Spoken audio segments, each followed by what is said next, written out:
Hola, ma. ¿Cómo te fue? Bien. Estás cocinando. Milanesas.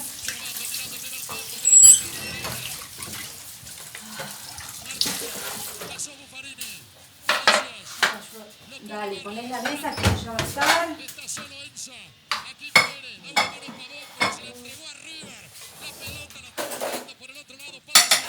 Paul, Nico, ¿pueden mirar el partido desde acá que ya comemos? Bueno, ya van entre tiempo, no un toque. Se nos termina la última jugada del primer tiempo. Allá va River a buscar el empate, señoras y señores. 1-0 gana Boca. Vendrá el córner, va al centro, va, sale el flaco Andrada. Ante Pérez y esto se termina. Saca Pavón. Mete Palacios. Martínez con el centro, Montiel se abrió de gamba y saca la pelota Pablo Pérez, que más allá que estuvo enojado, en el primer tiempo jugó bien el capitán de Boca. Se ha terminado la primera mitad, 1 para Boca, 0 para ¿Por qué no River. esperás que se sienten todos? Señoras y señores, así se van retirando los protagonistas. Aquí en Madrid, por ahora, es un ganador. Es Boca. Mariano. Sobre el final. No parece Boca, Sí. nada que Mención ver. que ahí habla el profe Tiempo con de Pablo Pérez, Ratín, lo de vi a Pablo Suñé, Pérez, no jugaban, así recuperando son el unos aire, pechos no lo fríos, veo qué caminar, muertos. veremos si puede continuar en el segundo ¿Cómo te tiempo. podés amargar por un partido? Y porque es lo único bueno para ver. Lo que están buenas son las milanesas igual. Las milanesas están buenas.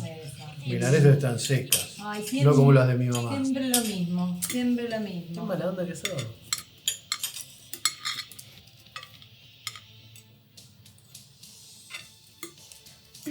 Familia, me voy a inscribir en la carrera de cine. Los ingredientes para una buena fiesta son los mismos en cualquier ciudad del mundo. De día o de noche. ¿Pero y eso cómo es? ¿Estudia? Sí, quiero ser directora de cine. Ah, pero ¿qué es? ¿Como un cursito o algo así? No, una carrera, creo que son 4 años. 4 años. ¿Y para qué tanto tiempo? Bueno, más yo en abogacía tengo 4 y medio, 5. Bueno, sí, pero... Sí, pero tu carrera es otra cosa.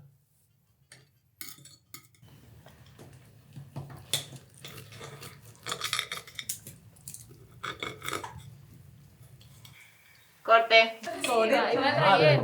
Igual re bien. Fue como ahí más tajante. Más tajante, ¿no? Sí. Y la de Y bien construcción, que ¿dónde usted está? casi. Casi.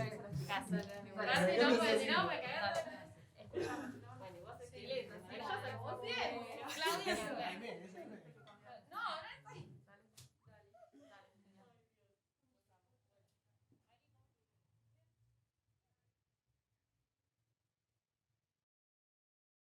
Hace más de 5 años a mí los productores me decían cosas que hoy en día no se pueden decir, y me decían cosas como, yo mi guión le llevé a todos los productores de Argentina cuando tenía 21 y me decían, no hay nada que vos puedas decir que yo ya no sepa, entonces, entre otras. Entonces, el modo en el que, o por ejemplo, hoy no sé, eso, como tengo un premio en Cannes y me siguen diciendo que soy un amateur, cuando a un hombre que quizás no hizo nunca ninguna película le dicen que es una promesa.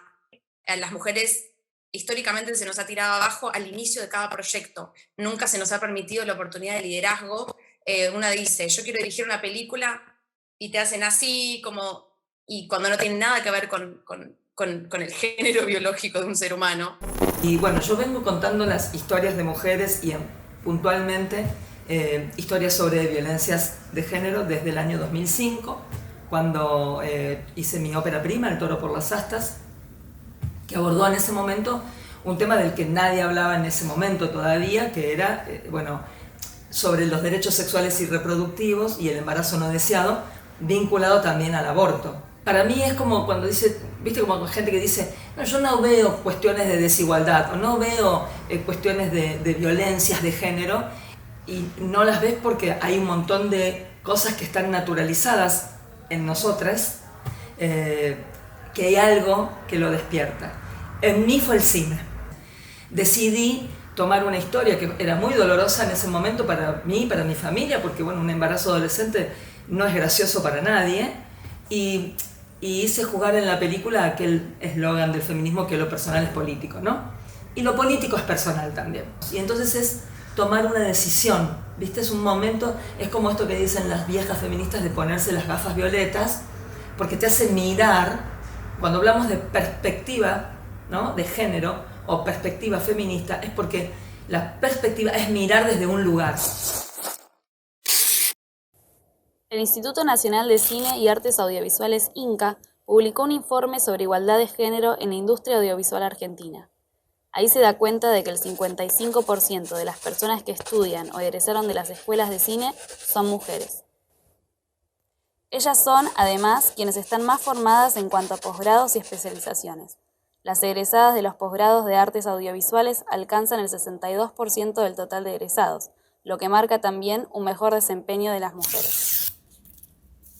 Sin embargo, a la hora de conseguir trabajo, apenas tienen el 38% de los puestos de trabajo en largometrajes y el 33% en publicidad. Cabe aclarar que el informe del INCA es binario, al igual que la mayoría de los índices nacionales, por lo que no incluye estadísticas sobre el colectivo travesti-trans. Y con respecto a la inserción laboral, y costó un poco. No hay esta amplitud que hay ahora con la diversidad y con el género. Me pasaba cuando ya empezaban a buscar a personas trans o travestis, como se decía, en la llamada a los castings, por ahí no sé, porque no se sabía mucho del tema también. La llamada de casting era: buscamos personas travestis para, no sé, tal corto o largometraje, bla. Y te decían, entre paréntesis, te podés venir a cambiar acá. Como diciendo, ¿cómo me vengo a cambiar? Es que en realidad no sabía lo que estaban pidiendo. Estaban pidiendo un actor transformista o alguien que se vistiera de travesti. ¿Y qué era vestirse de travesti? ¿Entendés? Como, te venís a cambiar acá, que a ponerte la media de red y el taco aguja. En mi caso particular, yo empecé muy joven. O sea que era víctima de dos cosas, de la juventud y del género. Porque imagínate quién me iba a dar pelota siendo una pendeja de 25 años, mujer. Y como tenía un socio varón, sigo teniendo un socio varón, claro, todo el mundo hablaba con él. Pensaban que yo era la novia, la asistente, la secretaria, la amante, cualquier cosa, menos su socia. Y eso también resultaba bastante violento, porque yo siempre me encargué de una parte muy particular de la empresa, que es más lo que tiene que ver con toda la parte financiera, económica, presupuestaria. Entonces me parecía ridículo que discutieran presupuestos y cosas con él, que empezaran a negociar con él, cuando tenían que negociar conmigo. No era con él, porque después él me traía la negociación y yo se la cambiaba toda. Entonces tenía que volver y yo decía, che, decirles que hablen conmigo. Imposible, me resultó bastante difícil que entendieran que yo era el 50% de la empresa y que se tenían que poner de acuerdo conmigo y no solamente con él. Cuando gané el premio en Cannes, había un diario, que esto me pareció muy impactante. Yo ya era un adulto, y el diario decía, la adolescente realizadora ganó el premio. Y yo pensaba, ¿por qué me ponen adolescente? Tengo 28 años. Y claro, porque adolescente lo hacía sonar como que fue suerte. No como que estuve 10 años haciendo cortos, entrenándome para que me salga uno bien.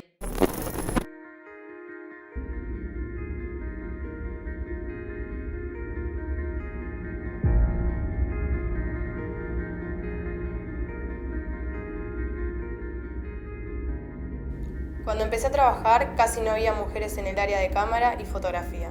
Eran muy pocas las que habían logrado hacerse un lugar. Estoy agradecida por las que abrieron camino y nos ayudaron a todas. Me pasé la vida actuando de madre y esposa en las películas. Cansada de ser contada en un rol de cuidadora, empecé a escribir mis propias historias. La productora me dijo, a esta película no te puedo llevar porque es mucho trabajo físico. Soy productora de animación no binaria. Al empezar a tener diversidad en los equipos, los comentarios sexistas o situaciones incómodas empezaron a reducirse notoriamente. Soy sonidista y un día en un rodaje pedí silencio y me respondieron, seguí así y terminás en una zanja. Miles de veces tuve que hablar con actores y con gente en general. Mi trabajo consiste básicamente en hacer contactos. Por lo tanto, muchos hombres traducen mi simpatía con una invitación a salir. No te estoy insinuando nada. Estoy haciendo mi trabajo. Soy actriz trans y nunca pude interpretar un papel que no sea de una mujer trans cuyo conflicto es ser trans. Me encantaría algún día poder interpretar el papel de madre. Era una de mis primeras experiencias actuando en una película y durante la filmación de una escena de sexo al actor se le ocurrió penetrarme de verdad. Pedí que cortaran y cuando conté lo que había pasado me dijeron que era muy poco profesional hacer perder una escena por algo así, que tenía que curtirme para próximas producciones.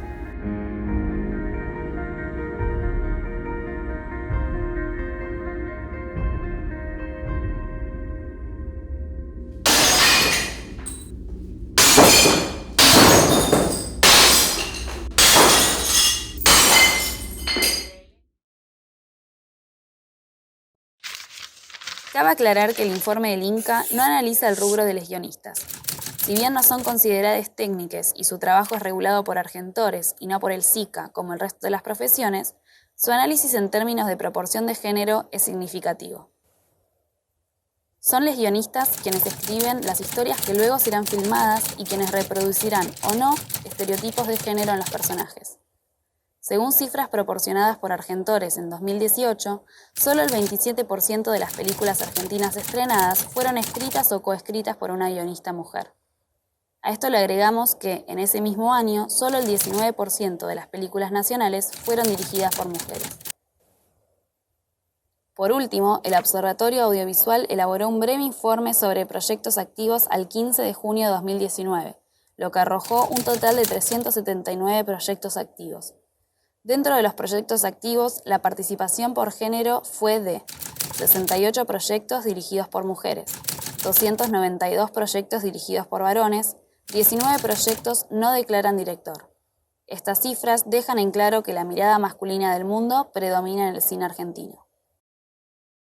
La inclusión de las disidencias y de las mujeres o de las minorías a la hora de hacer cine no solamente tiene que estar representada en el contenido, para mí, sino en la forma de hacer cine. Yo creo que nuestro rol, el de las productoras mujeres, es recontra importante a la hora de llevar adelante esa transformación.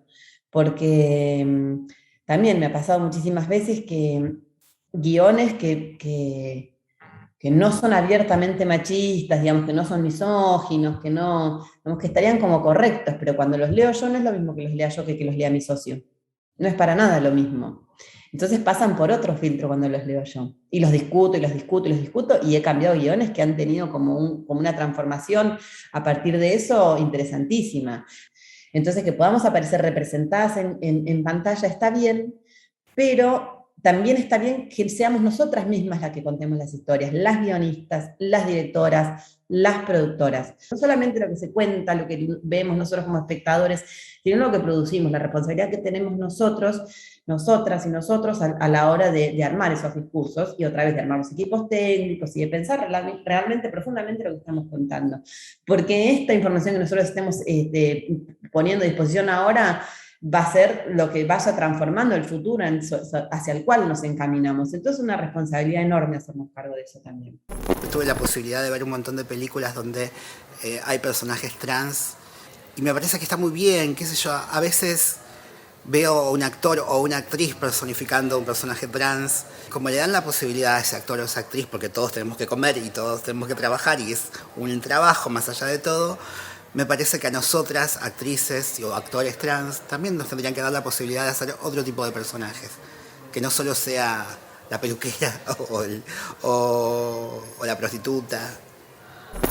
Cuando empieza a haber una inclusión y una aceptación de películas o dirigidas por mujeres, o incluso está habiendo un boom también de películas con personajes femeninos dirigidas por hombres o escritas por hombres también.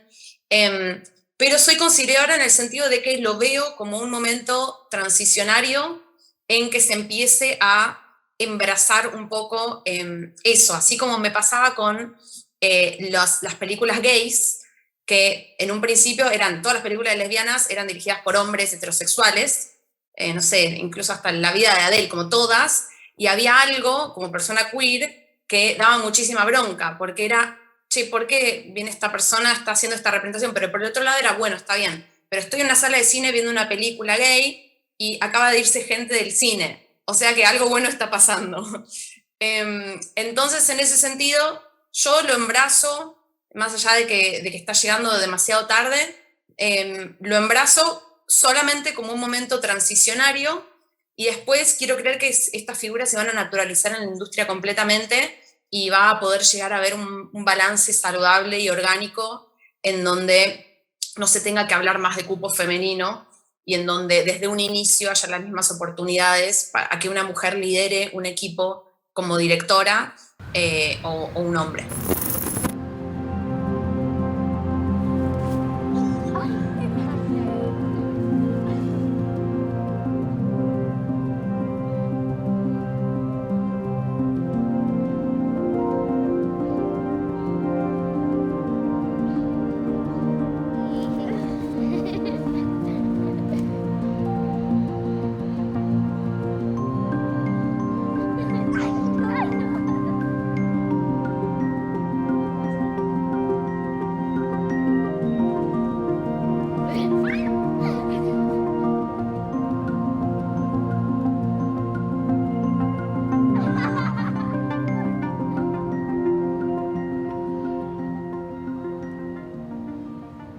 Directora de fotografía. Directora. Actriz. Sonidista.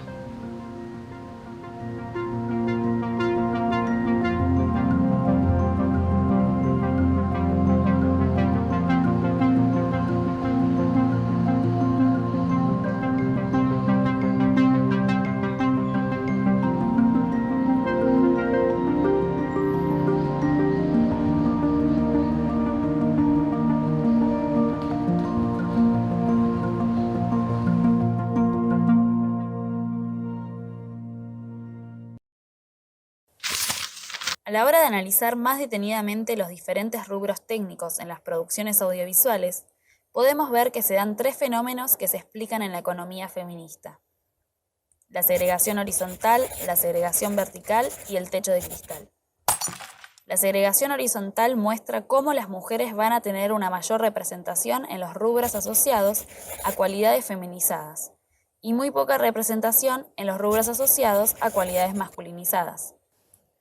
En el cine se asocian a los rubros más feminizados la dirección de arte, maquillaje, vestuario, producción, asistencia de dirección y por otro lado a roles masculinizados la dirección de fotografía, gaffer, eléctricos, sonidistas y operadores de cámara. Hay bastantes mujeres en distintos roles de la producción, pero es muy difícil pegar el salto a ser productora o productora ejecutiva, sobre todo de películas y de cosas grandes. Cuando llega la maternidad, nosotras, por el rol que ocupamos dentro de la sociedad, le dedicamos a los trabajos domésticos y de cuidados no remunerados más o menos 6.4 horas por día, casi una jornada laboral completa. Entonces, que no nos vengan a decir que para nosotras las cosas no son más difíciles, porque son mucho más difíciles. Entonces una puede dedicarse a ser productora durante mucho tiempo y ser espléndida, asistente, secretaria, ir haciéndole escalando, pero después, cuando una va creciendo, también llega el momento donde una, si así lo desea, elige ser madre. Entonces ahí es donde es imposible casi imposible congeniar las dos cosas. Un trabajo de tanta responsabilidad, de tanta carga horaria como es la producción ejecutiva, o tener una productora, con la maternidad. Incorporar la perspectiva de género a la vida es realmente incorporar una nueva vida, es mirar desde otro lugar, es empezar a mirarse primero a una misma, porque todos nacimos de una sociedad que es machista, que es conservadora, que es misógina. Sí creo que es real que estamos inmersas en una industria que es machista, que hay una gran deuda con las mujeres y las diversidades. Yo te decía que mi tesis doctoral es justamente un estudio, una investigación sobre la situación de las mujeres en el cine, en la industria audiovisual argentina en los últimos 10 años, 2010-2020, en donde fuimos atravesadas por el Ni Una Menos. Ni Una Menos no fue solamente un grito contra las violencias más explícitas como el femicidio, como el abuso, porque hay un montón de microviolencias que sufrimos. La violencia económica es una, el no tener el mismo acceso a puestos de laburo, a puestos de poder, a ser realizadora, directora, a ser voz autora, eso también es una violencia. Porque es una violencia simbólica, que es la madre de todas las violencias. Siguiendo con los conceptos de la economía feminista que se aplican en el cine, vemos que la segregación vertical se caracteriza por dejar a las mujeres en los puestos peor pagos. Vemos cómo las mujeres solo alcanzan puestos de liderazgo en las áreas feminizadas, en las cuales, según los datos del informe proporcionados por el INCA, los salarios son un 3,64% más bajos que los del promedio del total de los rubros. Por último, se habla de techo de cristal para referirse a esa fuerza invisible que impide a las mujeres acceder a los cargos de mayor jerarquía por tener que ocuparse de las tareas domésticas y de cuidados del hogar. También para hablar de ese prejuicio que las considera incapaces de coordinar equipos y que tiene como resultado más evidente en este rubro que muy pocas ocupan el rol de dirección cinematográfica. Este es el cargo con más jerarquía dentro de una película, ya que es el director, directora o directore quien plasmará su mirada sobre el mundo en la obra cinematográfica. El único que puede ayudar a disminuir ese gran techo de cristal que todas sabemos que existe es el Estado. No hay otro. Entonces, si el Estado no garantiza políticas públicas, ¿sí?, transversalizadas por la perspectiva de género, y sí, siempre va a quedar atada a la decisión de un productor de poner un equipo diverso o no. Lo feminista siempre termina muy asociado por nosotras, digamos, por deseo propio, a lo federal. Porque nosotras también creemos que, digamos, que el audiovisual y las políticas no solamente tienen que ser feministas, sino que tienen que ser feministas y federales. Es otra gran deficiencia que tiene el audiovisual en este momento. Casi el 90% de las películas que se financian son de Cava o del AMBA, digamos. El 89%, según dijeron en el último reunión del Consejo Asesor. Entonces también es otra cifra escandalosa. Que haya igualdad para todos, para todas, todes. Me parece que es importante dentro de la industria como en la sociedad misma, digo, ¿no? Como que estamos, de hecho, que yo esté hoy acá presentando una película, que ustedes estén acá haciéndome esta entrevista, digo. O sea, personas trans que estuvieron antes que yo, no podían estar sentadas en un lugar porque pasaba la policía y se las llevaba presa. Digo, estamos hablando de un cambio y me parece que ese cambio es buenísimo. Está bueno que suceda y que siga avanzando. ¿Por qué tocar estas temáticas, no? Porque siento que cuando una le da voz a un personaje o a una persona y le da la posibilidad de contar su historia, se abre, ¿no? Es como que se abre una grieta, una puerta en donde hay un dolor que es muy antiguo. Siempre nos han golpeado, nos han matado, nos han quemado, nos han violado. Es poderoso el cine porque pone en escena, ¿sí?, algo que es un dolor muy antiguo. Entonces, de alguna manera, también la obra funciona como una sanación. Me parece que esa es la potencia de contar nuestras historias.